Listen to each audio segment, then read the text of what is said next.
Hello everyone. So this diagram here was sent from a fellow subscriber on YouTube, and I will be going over this diagram. I do have a lot of my components here labeled out to kind of give a better understanding to what the symbols indicate. We can do a quick run through.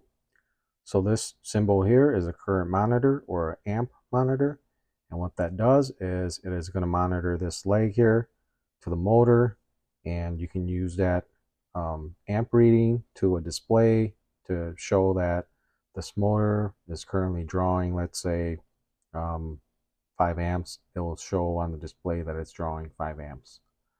Next up, these are the contactors from our motor starter. This down here is our overload relay, and to the side of it has some auxiliary contacts to that relay. And here is our motor. Up here we have a disconnect breaker. It's a 1 amp breaker. Down here we have a phase monitor. So it's constantly monitoring our 3-phase power. If we would lose a leg, it would be able to detect that and set out alarms. Over here we have a disconnect breaker with overloads. So it has overloads here to trip it if it would overload. Down here we have a control transformer. This is going to be a step down control transformer. As you can see that we are going from 415 volts down to 24 volts. So that is a step down transformer. Over here we have breakers, 6 amps. Down here we have a white light, and these are all coils. Coil, a green light, a red light, and a red light. And from here we have contacts. This is our overload auxiliary contact from our motor starter overload. Contacts, contacts, contacts. These two are normally open. I want to say push button. Normally you would have a symbol, but I don't see symbol here. But they are normally open. It's kind of weird to see a normally open stop button, but for this configuration, I see why it is normally open, and we will get to it when we get there. HOA selector switch, 3-position, hand off auto or manual off and running it automatically. So, don't think I missed anything. And down here we also have more contacts. These are just all contacts. So to make this diagram a little bit more easier to read, if you split this diagram right in the middle at the transformer, you can kind of see that you have 415, or this side over here is all your power side, or your high voltage side. And if you look down at the 24 volts AC side, or your low power side, you can tell that this is all your control side. So like I have labeled there, this side over here is our power circuit, and this side over here is our control circuit.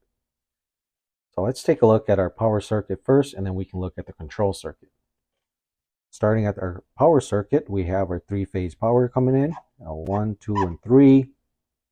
And from there we see that it branches down to our motor starter, to the top side of our motor starter contactor, and then it parallels out over to our phase monitor through the disconnect to our phase monitor. And then 2 of the legs from our 3-phase power also feeds into our disconnect, and from our disconnect on the second leg here, it actually loops back around and then feeds through to the third side of our leg, and then it uses that third side to feed our control transformer. So this motor will energize, or it will start rotating when our contactors here close. In the normal state right now, you can see they're open, and as long as the relay overloads are not tripped, it will allow our 3-phase power to go to our motor and start rotation. So how can we get these set of contacts to close? Well, we got to take a look at our control voltage, or our control circuit. So let's take a look at our control circuit. Our control circuit starts at our transformer. From our transformer, our 24 volts AC. We need these breakers to close. So that needs to close, that needs to close. Once that is closed, our 24 volt power will then come here, and it's going to parallel out here, here, here, here, here, and over here. Kind of cut out, but you can see that's using that also. So that 24 volt feeds all of these circuits here.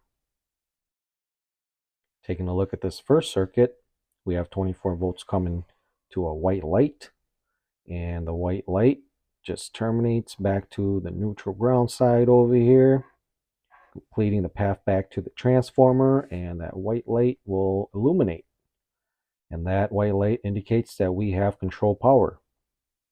So if this would open, or if this would open, that white light will not turn on.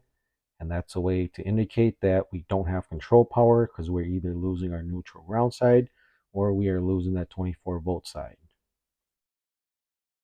Moving down to our second circuit here, we have 24 volts coming down, and it is going to energize this coil here for this contactor or the relay 1K3. So that is going to keep that coil energized. So as long as this coil here remains energized, you have power. Once it de-energizes, it would indicate that you have lost power. Then moving on to over by the HOA switch, you have your 24 volts coming here. And right now, as the shown state, the selector switch is in the auto. And in the auto, it's going to be going in this direction. And then once it gets here, you're going to have 24 volts going over to your stop button, and 24 volts going through these set of contacts to this set of contact and down to your start. So again, this is a normally open push button.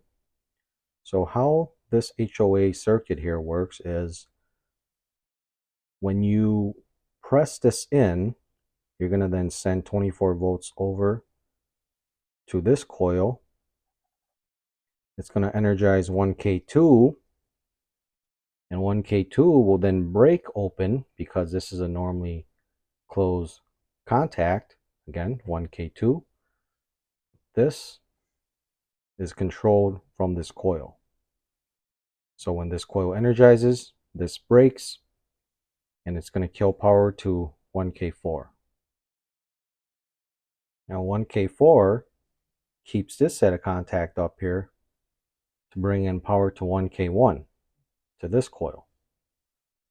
So let's backtrack a little bit and see how the start works before we can come back to the stop. That would be a better ideal. It's more ideal that way. So we have 24 volts coming into this set of contact, 1K2. Again, 1K2 is controlled from this coil. So as long as this stop button is not pushed in to energize this, this will remain in this state. If this is energized, this is going to open. It's going to kill power to your start. So you don't want to energize this if you're trying to start your circuit. So we have 24 volts coming to our start. Again, it's normally open. If you hit start, it's going to momentarily allow 24 volts to energize our coil, our 1K4 coil. As soon as 1K4 is energized, it's going to change the state of this contact. This contact is 1K4, so 1K4, this coil is going to control how these contacts switch. Energize, your normally closed is going to switch open, and your normally open is going to switch close. So this switch is closed, and that is going to keep this coil energized. So your momentarily start is going to energize the coil. The coil is going to close the contacts, and it's going to keep this circuit here true, or remain energized. because after you release the start push button, again, it's only momentarily normally open. So unless you are sitting there holding down the start button, when you let go of it, if you don't have this latching in circuit, that coil is not going to remain energized. So after that coil is energized, this closes, and up here, 1K4 is also another set of contacts that are used, and that coil controls it. So again, that closes, this also closes, and that brings in 24 volts down here to energize 1K1, or the motor starter coil. Again, 1K1 is here. If you take a look over here, 1K1. So this coil here is going to control the switching of these contacts over here. So when that 1K1 coil is energized, these are going to close. You're going to have your three-phase power coming through these contacts, through the overload, and the three-phase power is going to get right to the motor, and the motor will start rotating. That's how the motor starter is controlled in the automatic, and that's how the motor starts. In parallel to that coil, you also have a green light that will turn on whenever you have 24 volts feeding to that coil. It's in parallel, so if this gets power, this is also going to get power.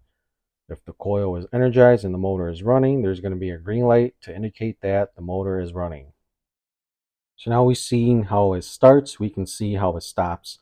So again, normally a stop button would be normally closed, but this stop button is not wired in series to the start. So I can see why it is a normally open stop push button, because this set of normally closed contacts is wired in series to our start button. So whenever we hit stop, we are going to energize this coil here, 1K2, and then since this is energized, it's going to switch the state of our contact here. So this contact is wired normally closed. When that coil energizes, it's then going to open that normally closed contact, and it's going to go over to the normally open side, which cuts power to this circuit. And if you have an open right here, there's no way you can start it, or it's going to cut power to here, which then stops your 1K4 coil. This coil is de-energized, which then opens back up this normally open set of contact up here. If this is open, this has no power. 1K1 de-energizes. These contacts open back up, which then kills power to your three-phase motor. Your motor stops rotating. And since this green light is wired in parallel, if this is open, there's no power getting down to the green light. Green light also turns off.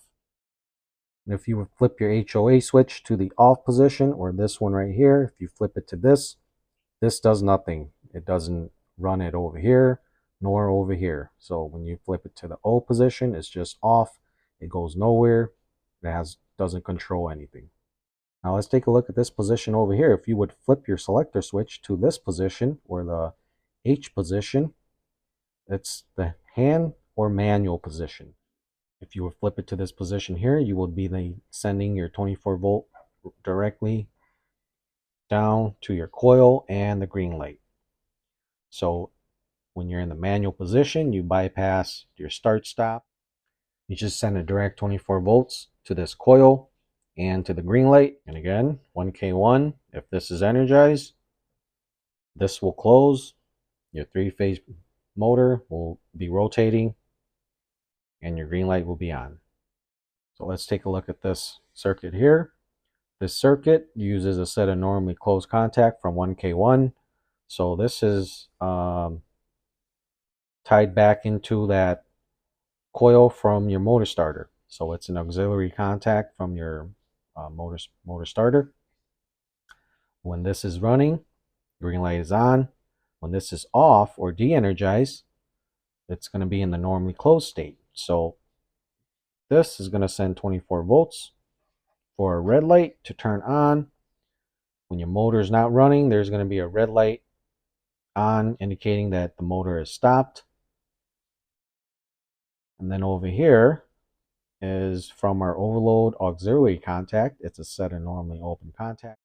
If you look over here, our overload relay has auxiliary contacts that is used over here. The set and normally open is used over here to turn on a red light. So if the overload would trip, this is going to close. It's going to then send 24 volts to a red light, and that red light's going to turn on, and that's going to indicate that you have an overload. And that is it. We just went through how this motor starter or this motor control circuit is controlled with a HOA selector switch.